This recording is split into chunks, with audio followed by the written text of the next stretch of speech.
Hello students, welcome back to the new lecture in the series of chapter Life Process class 10th. Today we will be studying about nutrition. So what is nutrition?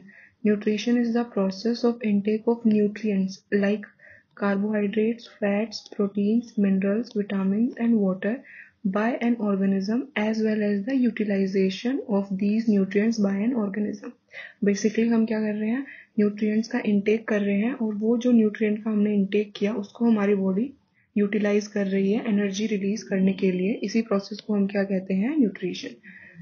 अब हम देखते हैं nutrients के बारे में थोड़ा सा। तो व्हाट आर न्यूट्रिएंट्स?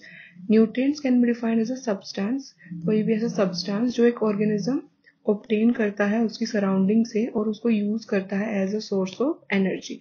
यानी ऐसा फूड जो हमें एनर्जी देता है उसको हम क्या कहते हैं, न्यूट्रिएंट्स। जैसे कि एग्जाम्पल के लिए कार्बोहाइड्रेट और फैट हमारे पास क्या है, एनर्जी गिविंग न्यूट्रिएंट्स हैं।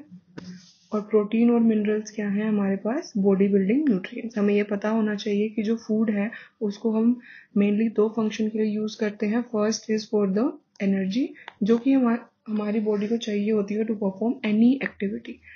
और the second function is to build our body, growth करना है, सेल के रिपेयर में करना है, तो उसके लिए हम यूज करते हैं protein and minerals. Moving on we have modes of nutrition. Modes का मीन्स क्या है कि मेथड, उस मेथड के बारे में हम बात कर रहे हैं जिससे हम फूड को ऑब्टेन करेंगे।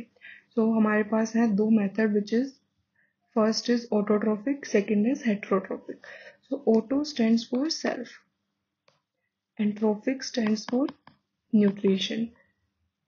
तो ऐसे ऑर्गेनिज्म जो अपना खाना खुद बनाते हैं उनको हम क्या कहते हैं, ऑटोट्रोफ्स। क्या कहते हैं, ऑटोट्रोफ्स।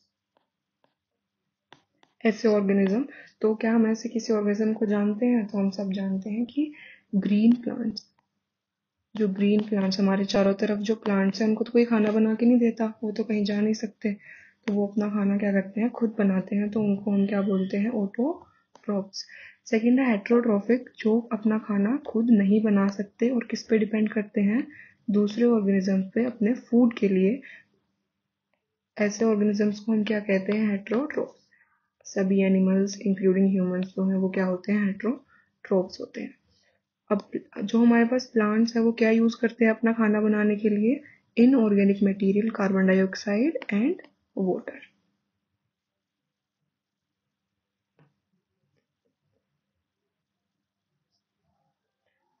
नेक्स्ट टॉपिक है न्यूट्रिशन इन प्लांट्स।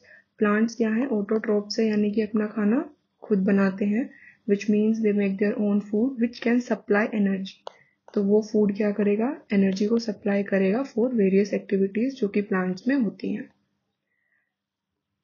अब ऐसी प्रोसेस जिससे प्लांट अपना खाना बनाते हैं, प्लांट्स का खाना क्या होता है, ग्लूकोज। ग्लूकोज क्या है, सिंपलेस्ट ऑर्गेनिक मोलिक्यूल है। तो प्लांट्स का खाना किस फॉर्म में होता है, ग्लूकोज की फॉर्म में, और वो क्या यूज करके बनाते हैं, कार्बन डाइऑक्साइड एंड वाटर। अब उसके लिए नेसेसरी कंडीशंस क्या है, sunlight. And second necessary condition is a light absorbing green pigment, जिसको हम क्या बोलते हैं, क्लोरोफिल। यानी क्या हो रहा है, प्लांट्स क्या कर रहे हैं, सराउंडिंग से कार्बन डाइऑक्साइड ले रहे हैं, ये कहाँ से आ रही है, एयर से। साथ में क्या ले रहे हैं, वाटर, ये उनको कहाँ से मिल रहा है, सॉइल से, जो कि उनकी रूट्स एब्जॉर्ब कर लेती है। साथ में हमारे पास एनर्जी के लिए हम क्या यूज कर रहे हैं, सनलाइट। और लीफ के अंदर ऐसा क्या है जो उस सनलाइट को एब्जॉर्ब करके फूड बनाने में हेल्प कर रहा है, तो उसको हम बोलते हैं क्लोरोफिल। तो हमारे पास एंड प्रोडक्ट क्या आ रहा है, ग्लूकोज, यानी कि फूड। ठीक है।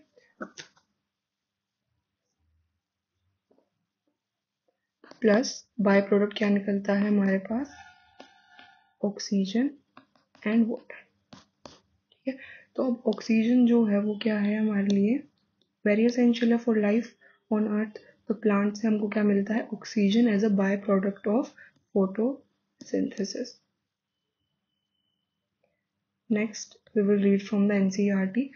तो लिविंग थिंग्स को अपना फूड कैसे मिलता है, जनरल रिक्वायरमेंट तो फूड और मटेरियल की सेम है। Some organism use simple food material obtained from inorganic source in form of carbon dioxide and water. किसकी बात हो रही है यहाँ पे? प्लांट्स की, क्योंकि प्लांट्स क्या करते हैं, कार्बन डाइऑक्साइड और वाटर से अपना खाना बनाते हैं और इनको हम क्या बोलते हैं, ऑटोट्रॉफ्स। एग्जाम्पल दे रखे हैं ग्रीन प्लांट्स, और कुछ ऐसे बैक्टीरिया भी होते हैं जो अपना खाना खुद बनाते हैं। अदर ऑर्गेनिज्म यूटिलाइज, क्या यूटिलाइज करते हैं, कॉम्प्लेक्स सब्सटेंस, यानी कि ग्लूकोज तो क्या है, सिंपलेस्ट ऑर्गेनिक सब्सटेंस है, लेकिन ऐसे स्ट्रक्चर जो लार्जर होते हैं उनको हम क्या बोलते हैं, कॉम्प्लेक्स। ये कॉम्प्लेक्स सब्सटेंस को फिर ब्रेक डाउन करना पड़ता है सिंपलर वंस में, ताकि हम उससे एनर्जी और ग्रोथ ऑफ द बॉडी को कर सके। तो ब्रेकिंग डाउन हम पढ़ेंगे डाइजेशन वाले पार्ट में। To achieve this organism use bio catalyst called enzymes. Enzymes क्या होते हैं, जो प्रोसेस को, किसी भी केमिकल रिएक्शन को फास्ट कर देते हैं। तो हेट्रोट्रॉफ जो है वो किस पर डिपेंड करते हैं, ऑटोट्रॉफ पे। अब ऑटोट्रॉफिक न्यूट्रिशन, कार्बन और एनर्जी रिक्वायरमेंट किससे पूरी हो जाती है, फोटोसिंथेसिस से। It is the process by which autotrophs take in substance from outside and convert them into stored form of energy. तो stored form of energy plants के case में क्या होता है, starch. This material is taken in form of carbon dioxide and water, which is converted into carbohydrates in the presence of sunlight and chlorophyll। ये हम समझ चुके हैं। Carbohydrates are utilized for providing energy to the plant। अब हम देखेंगे कि वो कैसे होगा in the next section.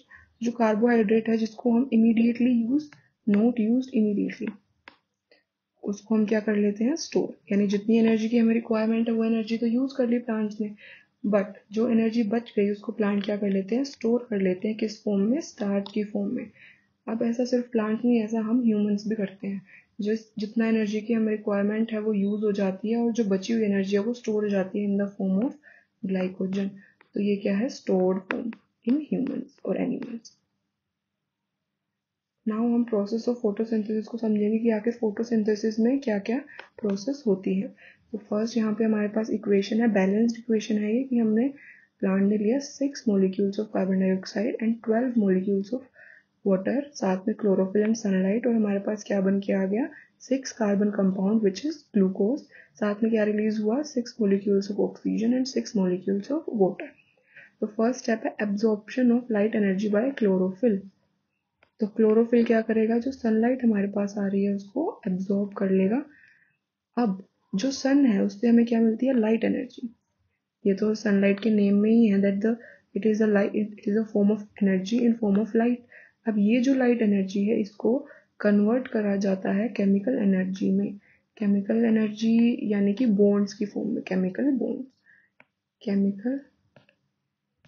Bonds की फॉर्म में हम उस एनर्जी, प्लांट्स उस एनर्जी को केमिकल बॉन्ड्स की फॉर्म में स्टोर कर रहे हैं। और splitting of water molecule into hydrogen and oxygen.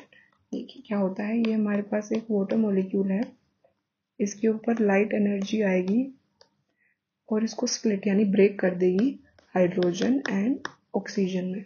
अब हम सबको पता है ऑक्सीजन तो क्या हो जाएगा, हमारी एयर में रिलीज हो जाएगा, release in the air. But ये जो हाइड्रोजन है ये क्या करेगा, रिडक्शन करेगा, reduction of carbon dioxide. Reduction का मतलब क्या होता है, एडिशन ऑफ हाइड्रोजन,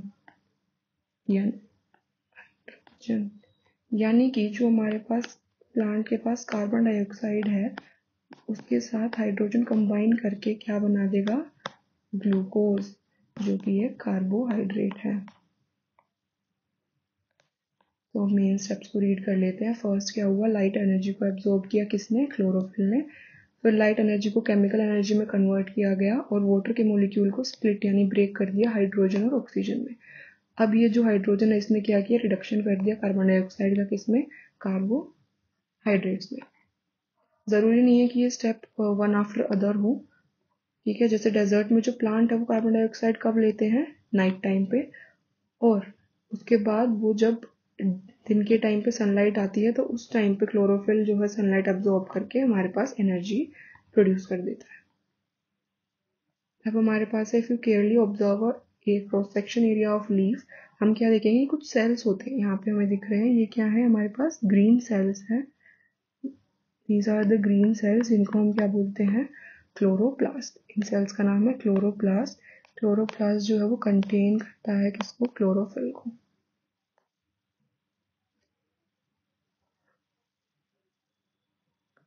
अब यहाँ पे हमारे पास एक सिंप्लीफाइड डायग्राम है which shows the process of photosynthesis. तो फर्स्ट स्टेप क्या है? ये सनलाइट आ रही है हमारे पास, लीव्स जो है वो एब्जॉर्ब करेंगे एनर्जी को सनलाइट में और कार्बन डाइऑक्साइड एयर से ले लेंगे।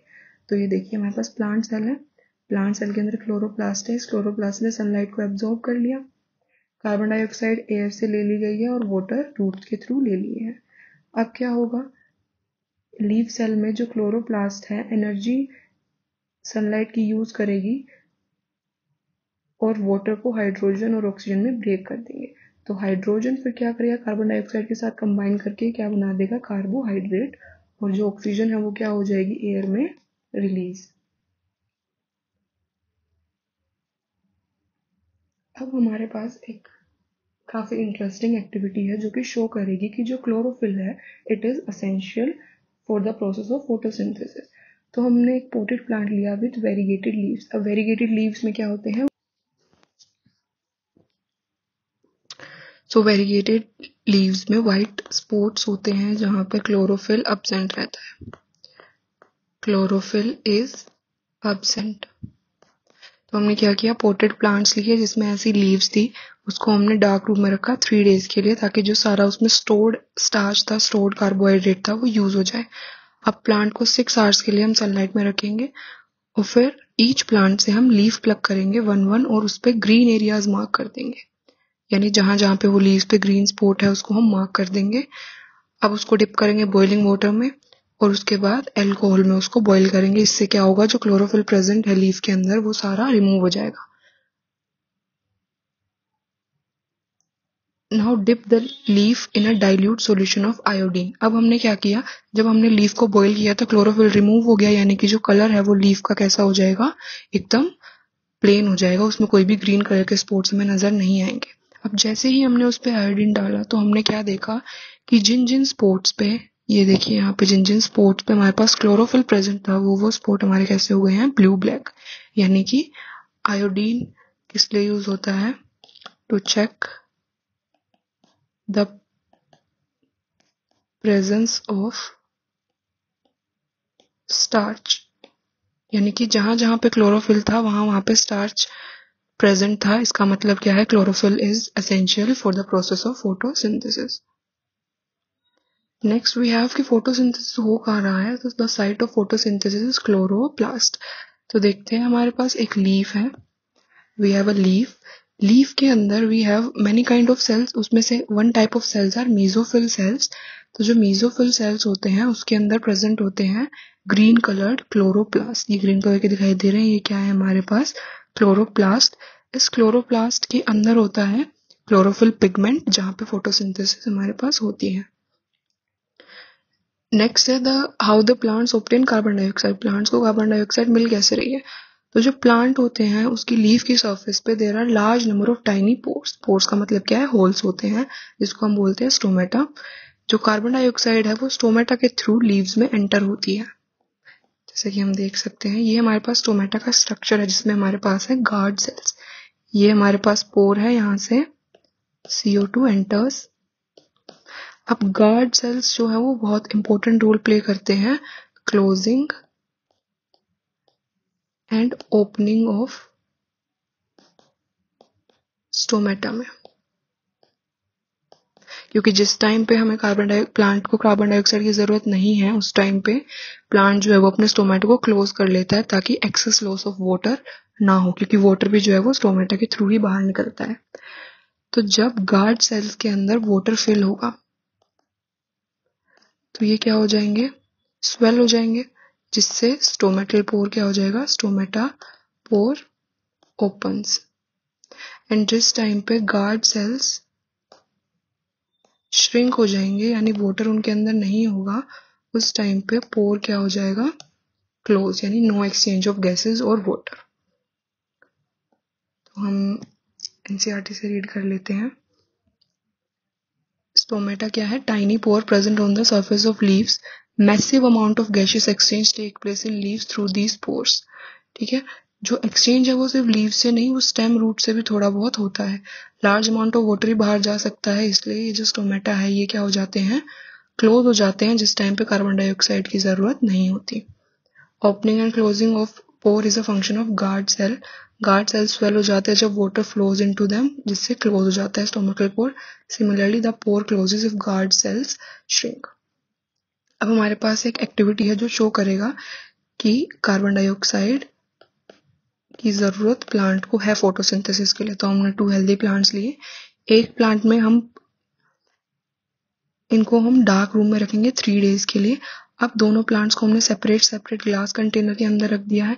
इस एक ग्लास कंटेनर के अंदर हमने वॉच ग्लास यानी ये जो शीशे की एक प्लेट होती है, इसमें हमने रखा है पोटेशियम हाइड्रोक्साइड। पोटेशियम हाइड्रोक्साइड क्या करता है, CO2 को एब्जॉर्ब कर लेगा, यानी कि इस वाले ग्लास जार के अंदर कार्बन डाइऑक्साइड क्या हो जाएगी, फिनिश हो जाएगी, इसमें नो CO2, और यहाँ पे क्या है, CO2 प्रेजेंट। विच मीन्स जो ये वाला प्लांट है और ये वाला प्लांट है, इन दोनों में सेम कंडीशन है, सिर्फ क्या डिफरेंस है कि इसके अंदर CO2 एब्सेंट है, इसमें CO2 प्रेजेंट है। अब हमने क्या देखा, कुछ टाइम के बाद जब हमने यहाँ से भी एक लीफ ली और यहाँ से भी एक लीफ ली, और जब उस पे आयोडीन सॉल्यूशन का यूज किया, यानी आयोडीन टेस्ट किया,